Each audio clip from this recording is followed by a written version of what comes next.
우리가 그렇게 바라는 것들 중에 하나는 뭐 하나님의 축복일 수도 있겠지만 또한 우리의 삶에 기쁨이 넘치는 것일 겁니다. 그런데 우리가 어제부터 살펴보게 된 빌립보서를 통하여서 우리가 그렇게 원하는 기쁨이 그냥 진공 상태에서 피어나는 꽃이 아니라는 것을 보게 되어집니다.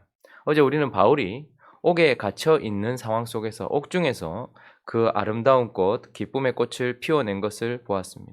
그러나 오늘 본문을 계속해서 살펴보다 보면 그가 단순히 옥에 갇혀 있다라고만 할 수 없고, 오늘 본문은 그에게 옥에 갇혀 있는 그 고통뿐만 아니라 그를 괴롭게 하고 있는 현실이 있다는 것을 보게 됩니다. 15절을 한번 보시겠습니까? 15절에 보면 복음을 전하는 사람들 쪽에 서 있는 사람들 중에 어떤 이들은 투기와 분쟁으로 이렇게 복음을 변증하는 사람들이 있었는데, 17절을 한번 같이 읽어볼까요? 17절 시작. 그들은 나의 매임에 괴로움을 더하게 할 줄로 생각하여 순수하지 못하게 다툼으로 그리스도를 전파하느니라. 어떤 사람의 부류가 있었는데 지금 바울은 옥에 갇혀 있는 괴로움도 있습니다. 그러나 그에게 또 하나 그의 매임에 괴로움을 더하게 할 줄로 생각하여서 악한 마음으로, 순수하지 못한 마음으로 그리스도를 전파하면서 바울을 괴롭게 하는 사람들 사이에 끼어 있다라는 것을 보게 됩니다. 그러니 바울은 단순히 옥에 갇혀서 자유롭지 못한 그런 일만 당하고 있는 것뿐만 아니라 지금 하나님의 허락 속에서 바울을 괴롭게 하는 사람들 틈에 끼어 있다라는 것을 보게 되지요. 그리고 20절도 한번 보시면 나의 간절한 기대와 소망을 따라 아무 일에든지 부끄러워하지 아니하고 지금도 전과 같이 온전히 담대하여 뭐라고 말하고 있습니까? 살든지 죽든지. 왜 이렇게 이야기할까요, 바울이? 왜 이렇게 살든지 죽든지 이런 이야기를 할까요? 지금 바울은 옥에 갇혀 있는데 재판을 기다리고 있습니다. 그래서 그 재판 속에서 어떤 결과가 나올지 사실은 모르는 거예요. 이런 결과가 나오면 그는 거기에서 사형을 당하는 것이고 아니면 풀려나는 것입니다. 그런데 지금 어떤 결과가 나올지도 알지 못하는 상황. 그러니까 어두운 가운데 있고 괴로움 가운데 있을 뿐만 아니라 그의 안에는 불확실한 삶과 죽음의 기로에 서 있다라는 것을 또한 보게 되는 것입니다. 그러니 옥에 갇혀 있는 그리고 괴로움 가운데 있는 그리고 두려움과 불확실성 가운데 있는 그이지만, 그러나 어떻습니까? 이런 고통 속에서도 지금 바울이 기쁨의 꽃을 피워내고 있다라는 것을 우리는 보게 되는 것입니다. 그래서 어제에 이어서 어떻게 바울은 이런 옥중에서 그리고 이런 괴로움과 고통 속에서도 이런 기쁨의 꽃을 피워낼 수 있었는가를 살펴보려고 합니다. 그 첫 번째는 그가 지금 하나님의 시각으로 모든 것을 해석하고 있기 때문이다라고 말씀하고 있습니다. 자, 12절 읽어보겠습니다. 12절 시작. 형제들아, 내가 당한 일이 도리어 복음 전파에 진전이 된 줄을 너희가 알기를 원하노라. 놀랍지 않습니까? 지금 인간적인 관점으로 보면 실패 아니겠습니까? 옥에 갇혔습니다. 반대자들이 그를 괴롭게 하고 있어요. 재판의 결과도 알 수 없어요. 지금 그래서 그는 어떻게 보면 인간적 시각에서 보면 실패입니다. 그런데 놀라운 말을 하고 있어요. 복음 전파에 진전이 된 줄 너희가 좀 알아야 된다라고 말하면서 우리가 바라보는 시각과 전혀 다른 시각을 가지고 있다라는 것을 보게 됩니다. 어떤 중학교 교사 선생님이 이제 반을 맡았는데 이제 교사가 되고 나면 이렇게 열정이 있지 않습니까? 근데 여러분들도 아시겠지만 중학생들이 이 뇌의 구조가 미친 사람의 뇌의 구조와 비슷하다고 하죠. 그 시간이 지나가야 되는 거예요. 그러니까 좀 아이들을 인격적으로 잘 이렇게 키우고 싶은 마음이 있었던 것 같아요. 그래서 아이들과 반에서 약속을 했는데 존중의 약속, 이렇게 그런 약속을 했는 거예요. 그래서 친구들끼리 말도 뭐 욕이 거의 90%니까 존중의 약속을 우리가 해보자. 그래서 친구들끼리 서로 존중하고 너희들이 선생님도 존중하고 선생님도 너희를 존중하고 뿐만 아니라 그 아이들이 막 이렇게 보면 물건도 훼손하고 막 이러지 않습니까? 그러니까 우리가 인격적인 관계 속에서도 서로 존중하지만 그러나 학교 물품도 아끼고 옆에 있는 것도 좀 귀중하게 생각할 줄 아는 그런 존중의 약속을 해보자라고 그렇게 아이들과 약속을 하고 그렇게 아이들과 시간을 보내다가 무슨 학급 활동 같은 시간이 있나 봐요.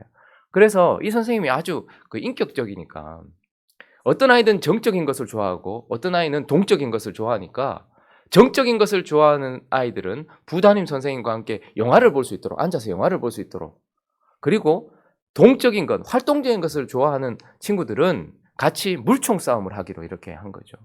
그런데 이제 본인이 물총 싸움을 하는 친구들하고 이렇게 노는데 존중의 약속을 하고 시간이 지나고 좀 아이들이 바뀔 거라고 생각을 했는데 물총 싸움을 하는 중에 화장실에 가서 쓰레기통을 다 뒤집어 엎고 물건을 함부로 던지고 그러니까 이런 학급 놀이를 하다가 엉망이 돼버린 거예요. 그러니까 다른 선생님들도 이 일 때문에 뭐 화장실도 엉망이죠. 복도도 엉망이죠. 교실도 엉망이 돼버렸죠. 이러니까 너무 선생님이 낙담이 되는 거예요. 아무 소용이 없나 보다. 이런 낙담이 되는 것 같아요. 그래서 이 이야기를 쭉 하다가 이제 선배 선생님들이 있지 않습니까? 연륜 있는 선생님들한테 이렇게 됐다고. 그러니까 안 그래도 선생님들이 모여 있는데 휴게실 같은 곳이 있나 봐요. 선생님들끼리 쉬시는 곳에. 그래서 쭉 마음이 처져가지고 어깨가 축 처져가지고 앉아 있는데 선생님 한 분이 오셔서 그러더랍니다. 혹시 아이들 다쳤습니까? 그러니까 그게 이슈가 된 거예요. 뭐 교장선생님한테 끌려갔는지는 모르겠지만 아이들이 혹시 다쳤습니까? 아니요. 혹시 아이들은 어땠어요? 즐거워했어요? 예. 그러면 됐네요. 그렇게 이야기를 하더라는 거예요. 순간 그 선생님 마음에 뭔가 확 들어왔는데 지금 이 상황이 본인이 생각할 때에는 아이들이 약속도 깨버리고 모든 것이 그냥 뭐 잘못된 것처럼 느껴진 거죠. 그러니까 힘이 쭉 빠진 거예요. 아, 아이들은 안 변하나 보다. 노력을 해도 아무 일이 없나 보다. 이렇게 생각을 했는데 그 고참 선생님이 와서 하는 질문에 대답을 하다 보니까 선생님인 자기의 시각으로 바라보면 이 상황이 조금 그렇지만 아이들의 시각으로 봤을 때에는 그게 아무 문제가 되지 않는 것이라는 걸 깨닫게 된 거죠. 우리가 어떤 상황을 어떤 시각으로 바라보는가는 참으로 큰 변화이고 차이인 것입니다. 오늘 바울은 우리가 참 바울 안 됐다. 참 힘들겠다. 옥에 갇힌 것도 참 힘든데 이렇게 괴롭게 하는 사람들이 이렇게 하기도 하고 재판 결과도 어떻게 될지 모르고 이렇게 생각할지 모르는데 바울은 지금 형제들아 내가 당한 일이 도리어 복음 전파에 지금 진전이 되었다. 성공했다 이렇게 말하고 있는 거예요. 이런 시각을 가질 수 있었던 것은 그냥 주어진 은사가 아니고 하나님 편에서 뼈아픈 경험을 통해서 알게 된 그 무엇이었을 겁니다. 배우게 된 것이죠. 왜냐하면 여러분 빌립보 교회를 한번 생각해 보십시오. 그렇게 아시아로 가려고 했는데 하나님이 끝까지 막으시더니 유럽으로 가게 하셨어요. 거기서 루디아를 만났고 거기서 복음을 전파하자마자 어떻게 된 것입니까? 귀신 들린 여종이 있어서 그를 구원해 줬는데 이 일 때문에 어떻게 되는 거예요? 옥에 갇히게 됩니다. 주인들이 고발을 해서 그를 옥에 갇히게 하는데 그냥 옥에 갇혔습니까? 그냥 무자비하게 맞았어요. 우리가 잘 아는 것처럼 바울은 로마 시민권을 가지고 있었습니다. 로마 시민권을 가지고 있는 사람은 함부로 가두지도 못하고 함부로 채찍질해서도 안 되는데 바울은 그 로마 시민권도 한번 써보려고 입도 뻥끗 못했던 것 같아요. 아주 극박하게 돌아가면서 그냥 무자비하게 쳤던 것 같아요. 그러니까 이런 일을 당했을 때 바울 입장에서는 왜 내가 이런 일을 당해야 되는가?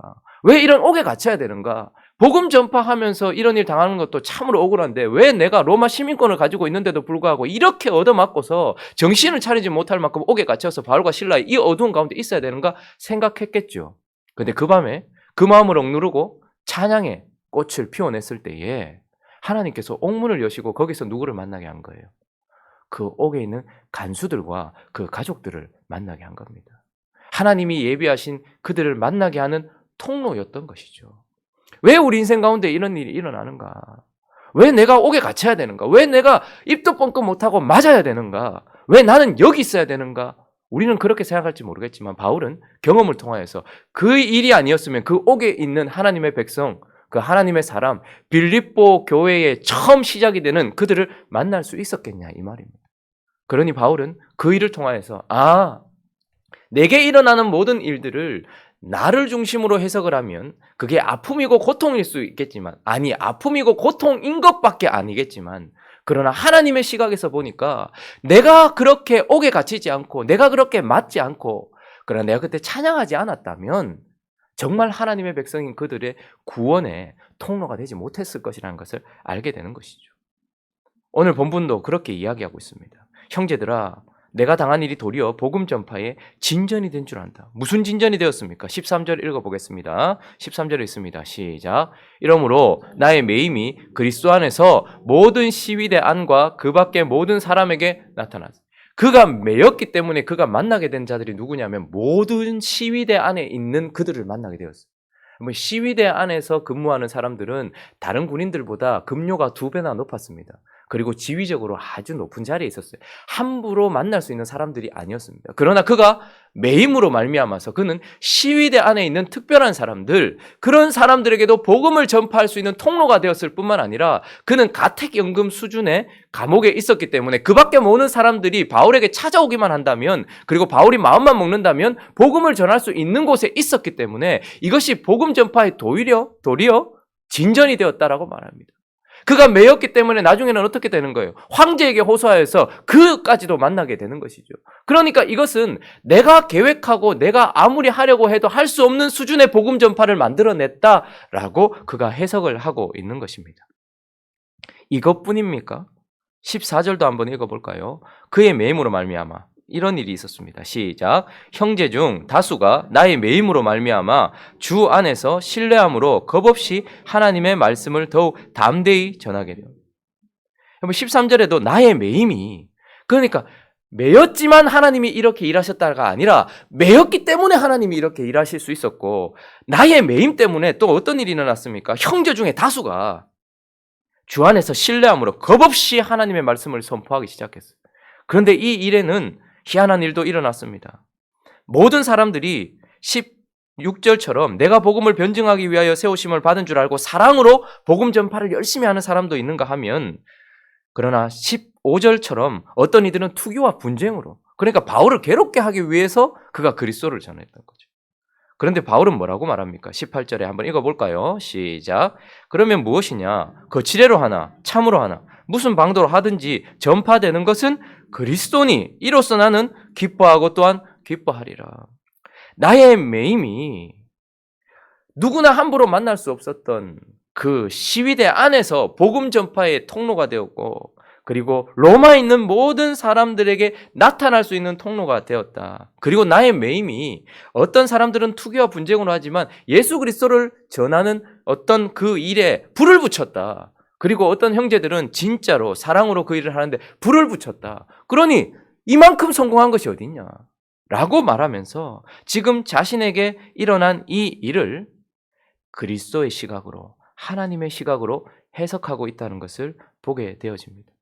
여러분, 어떤 일을 만났을 때에 한 발 뒤로 물러서서 객관적으로 그 상황을 쳐다볼 수 있는 것은 큰 축복입니다.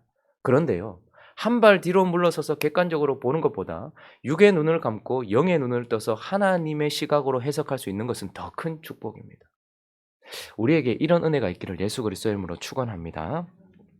또 한 가지, 바울이 옥에 갇혔음에도 불구하고 괴로운 가운데서도 두려움과 불확실성 속에서도 이렇게 기뻐할 수 있었던 이유는 바로 모든 상황 속에서 하나님이 유익되도록 하나님의 유익을 선택함으로 말미암아서 지금 그는 기쁨의 꽃을 피우고 있다라는 것을 보게 됩니다.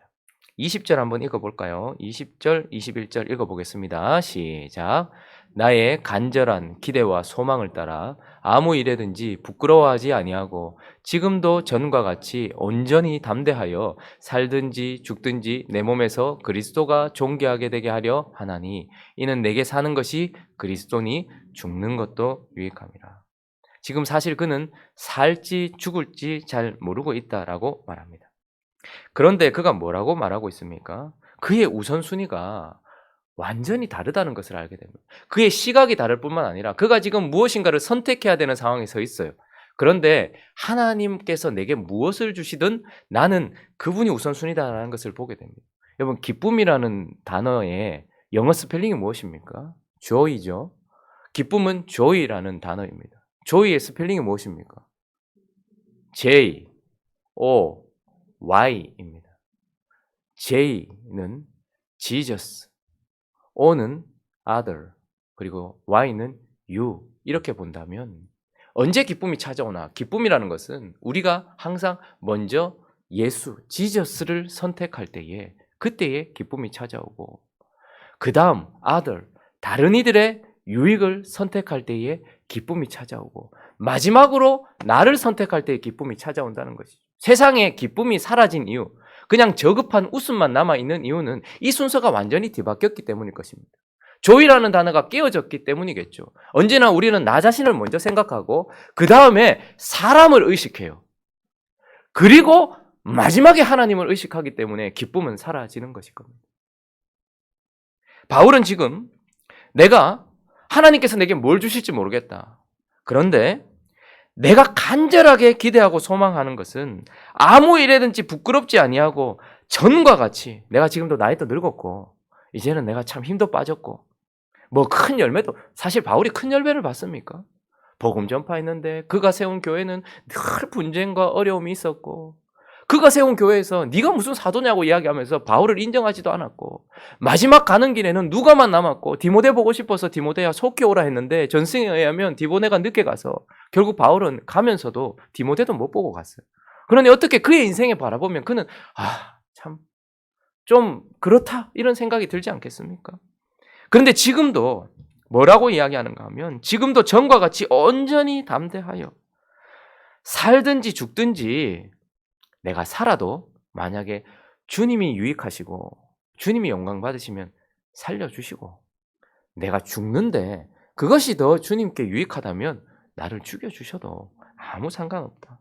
이는 내게 사는 것이 그리스도니 죽는 것도 유익하다라고 말하면서 내가 사는 것이고 죽는 것이고 그것이 주님의 영광의 우선순위에 맞추겠다라고 말하고 있는 것입니다. 뿐만 아니라 그는 또 이렇게 말하고 있습니다. 22절, 23절 한번 읽어볼까요? 시작. 그러나 만일 육신으로 사는 이것이 내 일의 열매일진데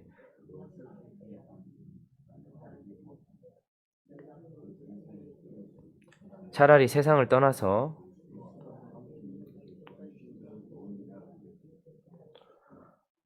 바울은 주님께 유익되는 것이라면 먼저 주님이 선택하시는 대로 주님께 영광되는 거 내가 선택하겠습니다. 이렇게 말합니다. 그런데 또 그 다음 그의 우선순위, 선택의 우선순위가 무엇이냐면 육신으로 사는 이것이 내 일의 열매일진데 내가 또 무엇을 선택해야 될지 잘 모르겠다. 내가 둘 사이에 끼었는데 사실 나는 차라리 세상을 떠났으면 좋겠다. 우리하고 다르죠. 좀 더 살았으면 좋겠다. 이렇게 말하는데 바울은 아마 복음 전파하는 것이 쉬운 일이 아니었을 것 아니겠습니까? 교회를 세우고 또 교회를 돌보는 일이 쉬운 일이 아니었을 겁니다. 그러니까 얼마나 그의 마음 가운데 어려움이 있었으면 나는 사실 이 재판에서 사형이 선고됐으면 차라리 더 낫겠다. 이렇게 말하고 있습니다. 그 둘 사이에 끼어 있다. 그러나 내가 사실 더 원하는 것은 차라리 세상을 떠나서 그리스도와 함께 있는 것이 훨씬 더 좋은 일이다. 이 농담으로 하는 건 아닐 겁니다. 지금 진짜 죽을지 살지도 모르는데. 그런데 이렇게 말하고 있습니다. 그렇게 하고 싶으나 24절에 보니까 내가 육신으로 있는 것이 너희를 위하여 더 유익하다는 거예요. 지금 내가 살기를 위하여서 빌립보 성도들이 기도하고 있고 그리고 그렇게 내가 함께 있기를 간절히 원하는 너희의 믿음의 진보와 내가 살면 그래도 나를 통해서 좀 더 많은 것들을 배우게 될 것이고 내가 살면 너희의 기도가 응답이 되니 너희도 기쁨이 있을 것이고 그래서 너희와 함께 있는 것이 너희에게 더 유익하니까 나는 차라리 떠나고 싶지만 그 둘 사이에 끼어 있지만 그게 더 유익하다면 나는 또 그걸 선택할 것이다. 이렇게 말하고 있는 것입니다.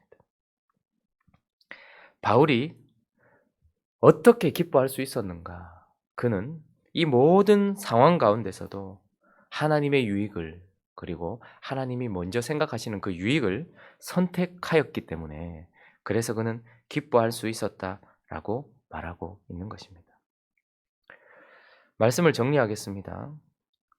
우리는 지금 바울을 통해서 어떻게 하면 그 아름다운 꽃인 기쁨을 피워낼 수 있는지에 대한 어떤 비결을 배우고 있는 것이 아닙니다. 우리는 오늘 바울이 단지 사랑하는 빌립보 성도에게 자신의 마음을 활짝 열어서 보여주고 있는 그냥 그 마음을 바라보고 있는 것입니다.